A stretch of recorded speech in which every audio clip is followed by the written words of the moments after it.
Hi అండి. అందరు ఎలా ఉన్నారండి? అందరం బాగుండాలండి. ఇప్పుడు 1 కప్పు బియ్యము, ఇవి జై శ్రీరామ్ బియ్యము, మనం వంట చేసుకునే బియ్యమే. ఈ బియ్యంతో ఒక కొబ్బరి ముక్క, ఇది ఒక సగం ముక్క, ఇది ఒక కాయల. ఈ కొబ్బరి ముక్క అయితే నేను ఇట్లా తీసి ఇది ఎక్కువ ఎండకుండా ఇట్లా ఎండనట్టుగా ఉన్నప్పుడు ఇది చేసుకుంటే మంచి టేస్ట్గా ఉంటుంది. కొంచెం ఎండింది కదా, ఇప్పుడు దీనితో ఈ కొబ్బరి పాశం చేసుకుందాము. ఈ కొబ్బరి పాశం ఎట్లా చేస్తే టేస్ట్గా ఉంటుంది, ఎట్లా చేయాలన్నది ఇప్పుడు చూద్దాము. ఈ కొబ్బరి ముక్కనైతే ఫస్ట్ ఈ కొబ్బరి తురుము తీసుకోవాలి. ఫస్ట్ అయితే ఈ కప్పు బియ్యం అయితే మంచిగా ఒక 3 సార్లు అయితే శుభ్రంగా కడుక్కొని ఇవి కొద్దిసేపు అయితే నాననిద్దాము.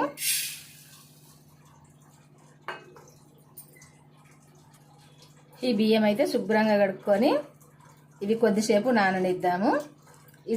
ఒక చిన్న కప్పే తీసుకున్నా కదా బియ్యం, ఇది అన్నం ఎంత అయిద్దో ఈ స్వీట్ అన్నము చూద్దాం. ఇప్పుడు కొబ్బరి స్వీట్ అన్నం చేసుకుందాం ఈరోజు. ఈ చిన్న కప్పు కదా, ఎంత అన్నం అయిద్ది అన్నది చూద్దాం. ఇప్పుడు ఇదైతే కొద్దిసేపు బియ్యం నాననిద్దాం. ఇప్పుడు ఈలోపు ఇది కొబ్బరి తురుము తీసుకుందాము. దీనిపైన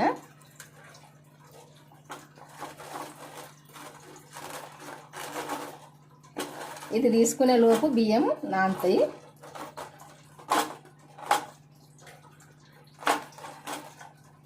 ఈ పైన ఉన్నది కూడా ఉంచుకోవాలి, తీసేయవలసిన పని లేదు.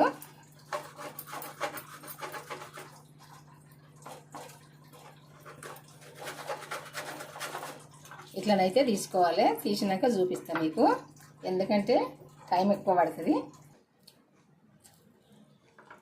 ఇట్లా ముక్కలు అన్నీ అయిపోయేదాకా ఇట్లా తీసుకోవాలి.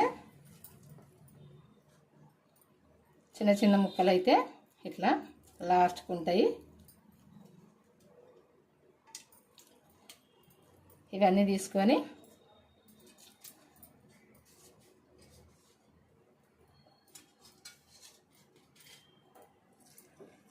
ఈ ముక్కలు అయితే పక్కకు తీసేసుకోవాలి, ఎందుకంటే ఇవి అయితే మనం ఇప్పుడు తీయలేం కదా. మిక్స్ అయినా పట్టుకోవాలి, లేకుంటే పక్కకైనా వేసుకోవాలి. ఇవి ఇట్లా పక్కకు వేసుకొని మనం కప్పు బియ్యం తీసుకున్నాం కదా, ఇప్పుడు కప్పు కొబ్బరి తురుము అయితే మంచిగా ఉంటుంది. ఈ పాశం అయితే ఇదిగో ఒక్క ముక్కకు ఈ కప్పు అవుతుంది. కొబ్బరి ముక్కకు బియ్యం అయితే ఎన్ని తీసుకున్నామో ఈ కొబ్బరి తురుము కూడా అంతే వేసుకోవాలి, అప్పుడే మంచి టేస్ట్గా ఉంటుంది. కప్పు అయింది కదా, ఇప్పుడు ఇది పక్కకు తీసుకుందాము. టెంపుల్లల్లో పెడతారు కదా మనకు ప్రసాదం పాశము, ఆ పాశం తీరు ఉండాలంటే 1 కప్పు బియ్యానికి 4 కప్పులు అయితే నీళ్ళు వేసుకోవాలి.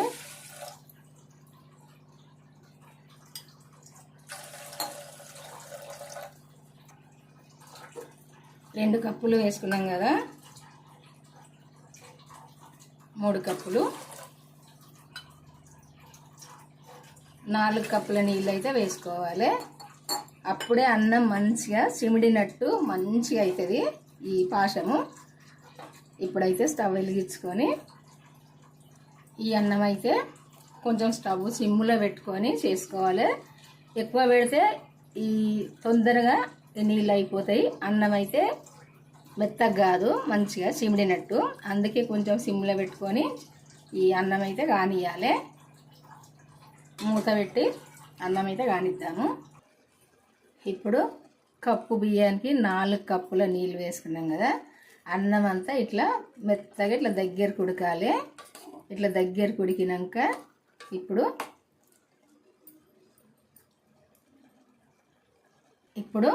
ఇలా ఒక 3 కప్పుల పాలు పోసుకుందాము. ఇవి చిక్కటి పాలు, కొంచెం గోరువెచ్చగా ఉన్నాయి. ఇట్లా చిక్కగా ఉన్న పాలు ఒక 3 కప్పులు పోసుకోవాలి. ప్యాకెట్గా ఆగబెట్టినా కానీ నీళ్ళు వేయలే, ఒక టీ గ్లాస్ నీళ్ళు మాత్రమే వేసిన, ఇలా చిక్కగా ఉండని దగ్గరకు వచ్చేదాకా ఈ పాలను మరగనిచ్చిన. ఇప్పుడు ఈ 3 కప్పుల నీళ్ళు పాలైతే వేసుకొని కొన్ని మిగిలినవి ఇవి కూడా వేసుకుందాం. ఇదే సిమ్ముల ఇదంతా కూడా మంచిగా దగ్గరకు వచ్చేదాకా ఉడకాలి ఈ పాలల్లో.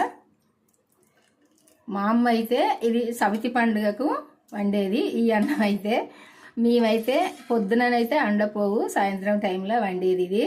ఎప్పుడెప్పుడు అండుద్దని మేమైతే చూస్తాము, ఎందుకంటే తినాలి అని. అప్పుడు చిన్నప్పుడు చెప్పన తినాలి తొందరగా అని అనిపించు కదా, అందుకే మేమైతే ఎదురు చూస్తాము. ఇట్లనైతే ఇది ఉడకనియాలి, ఇంకా దగ్గరికి మంచిగా ఉడకాలి. అన్నం ఇట్లా పాలతో ఇట్లనైతే మంచిగా ఉడకాలి. ఇట్లా సిమిడినట్టు మంచిగా మెత్తగా వెన్నలాగా ఉడకాలి ఈ పాలల్లో. ఇప్పుడు ఈ పాలతో అన్నం అయితే ఇట్లా మెత్తగా ఉడకాలి వెన్నలాగా. ఇట్లా ఉడికినాక ఒకసారి కలిపి, ఇప్పుడు ఈ అన్నం అంతా ఇట్లా దగ్గరికి వచ్చినాక ఈ కొబ్బరి తురుము వేసుకోవాలి. ఇందులో వేసుకొని ఒక సగం స్పూను యాలకుల పొడి వేసుకోవాలి. వేసుకొని ఇదంతా కూడా కలుపుకోవాలి. చూసారు కదా, 4 కప్పుల నీళ్ళు 3 కప్పుల పాలు పోసిన అన్నం ఇంకా కూడా ఉడకాలి ఇది. ఎందుకంటే ఇప్పటికే 7 కప్పులు, 1 కప్పు బియ్యానికి 7 కప్పులు అయితే వేసినాము నీళ్ళు పాలు కలిపితే. అయినాక ఇప్పుడు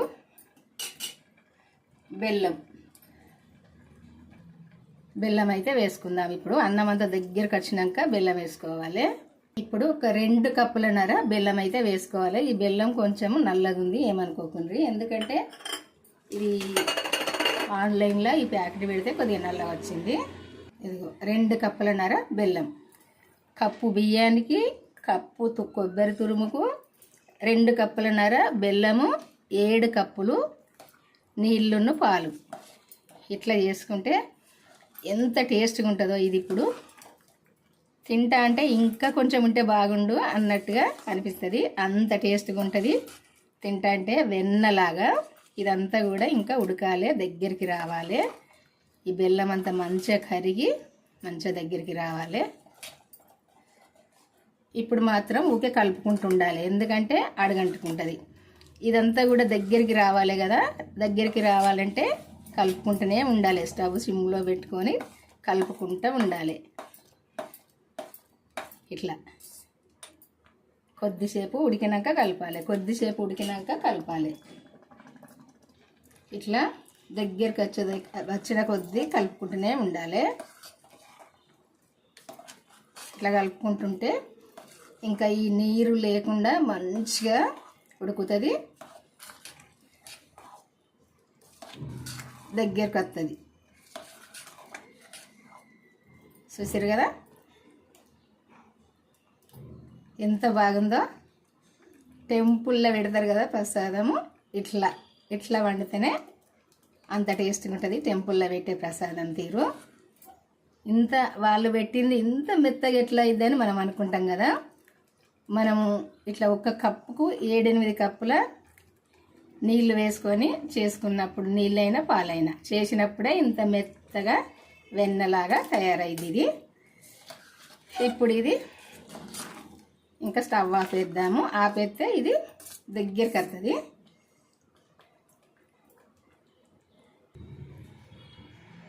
ఇప్పుడైతే దీన్ని చూస్తే, ఈ స్వీట్ అన్నం చూస్తే ఎప్పుడెప్పుడు తినాలి అనిపిస్తుంది, అంత నోట్లో నీళ్ళు ఊరుతున్నాయి.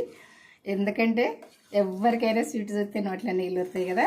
ఇదిగో చూడండి, ఎవరైనా ఇష్టంగా తినచ్చు, పెద్దవాళ్ళైనా పిల్లలైనా. ఇట్లా వండి పెట్టండి పిల్లలకు, ఏ రోజు తినరో స్వీట్ అన్నం. ఏదో మనము వండనట్టు అన్నం అంతా బియ్యము అట్లా వండుకుంటే టేస్ట్గా ఉండదు. ఇట్లా వండుకోండి. మరి ఇప్పుడు ఇది దీనిలో 1 కప్ అయితే నెయ్యి వేసుకోవాలి. మనం బియ్యంతో ఏ కప్ అయితే తీసుకున్నామో బియ్యం, ఆ కప్పు అయితే అదే కప్పుతోటి ఒక కప్పు నెయ్యి అయితే తీసుకొని ఈ జీడిపప్పు అయితే ఆ నెయ్యిలో వేంపుకోవాలి. ఇట్లా ఈ దోరగా వేంపుకోవాలి జీడిపప్పు, అదే కాజు. ఈ కొబ్బరి పాశమన్నం అయితే మరి మీ అందరికీ నచ్చింది అనుకుంటా. మీరు కూడా చేసుకోండి. ఇది ఎట్లా చేసుకోవాలనుకుంటే మన ఛానల్కి అయితే వెళ్ళి వీడియో చూసి చేసుకోండి. ఇట్లా ఏ టైంలో ఏమి వేయాలి, ఎన్నిటికి ఎన్ని వేసుకొని చేసుకోవాలి, ఎన్ని వేసుకొని చేసుకుంటే ఇట్లా తయారయ్యిద్ది అనేది చూసి మీరు కూడా చేసుకోండి. తింటా అంటే ఈ కొబ్బరి, ఈ అన్నము, ఈ జీడిపప్పు, ఈ నెయ్యి ఎంత బ్రహ్మాండంగా ఉంటుందో తిన్నప్పుడే తెలుస్తుంది.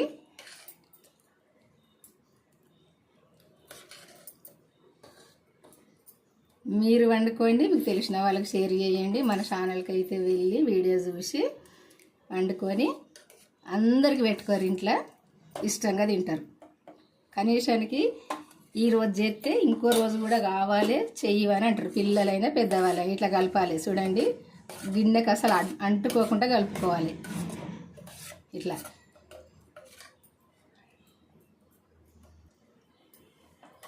ఇప్పుడైతే ఈ నెయ్యి, ఈ జీడిపప్పు ఇందులో వేసుకుందాము. అబ్బబ్బా ఎంత బ్రహ్మాండంగా ఉంటుందో. ఇప్పుడైతే ఈ నెయ్యితో ఈ పాశమన్నం, కొబ్బరి పాశమన్నం అయితే తెలిసిన వాళ్ళకి కూడా షేర్ చేయండి. ఫ్రెండ్స్కి కానీ చుట్టాలకు కానీ తెలిసిన వాళ్ళకి షేర్ చేయండి. వాళ్ళు కూడా చేసుకుంటారు, మీరు కూడా చేసుకోండి. సూత్తనే అయితేనైతే తినాలి అనిపిస్తుంది కదా. ఇప్పుడు కడుపుతో ఉన్న వాళ్ళైతే నోట్లో నీళ్ళు ఊరుతాయి వాళ్ళకు. దీన్ని చూసిందంటేనే. చూసిరు కదా ఎట్లుందో. చేసుకోండి, చేసుకొని ఇష్టంగా తినండి. మీరు తినండి, మీ పిల్లలకు పెట్టుకోండి, మీకు తెలిసిన వాళ్ళకి షేర్ చేయండి. బెల్ నొక్కి మన ఛానల్ అయితే సబ్స్క్రైబ్ చేసుకోండి, వాళ్ళంటే చేసుకొని. ఇంకా ఈరోజు అయితే ఈ స్వీట్ అన్నం ఈరోజు కానీ రేపు కానీ చేసుకోండి. కంపల్సరీ చేసుకొని అయితే ఎట్లుందన్నది కామెంట్ చేయండి. కొబ్బరి, నెయ్యి, బెల్లము, బియ్యము, పాలు వీటితోటి అయితే ఈ స్వీట్ చేసుకోండి. చేసుకొని అయితే ఇష్టంగా తినుర్రి. చూసారు కదా. అబ్బా ఎట్లనైతే నెయ్యితో తింటేనైతే ఎంత బ్రహ్మాండంగా ఉంటుందో. చూసారు కదా. ఇదిగో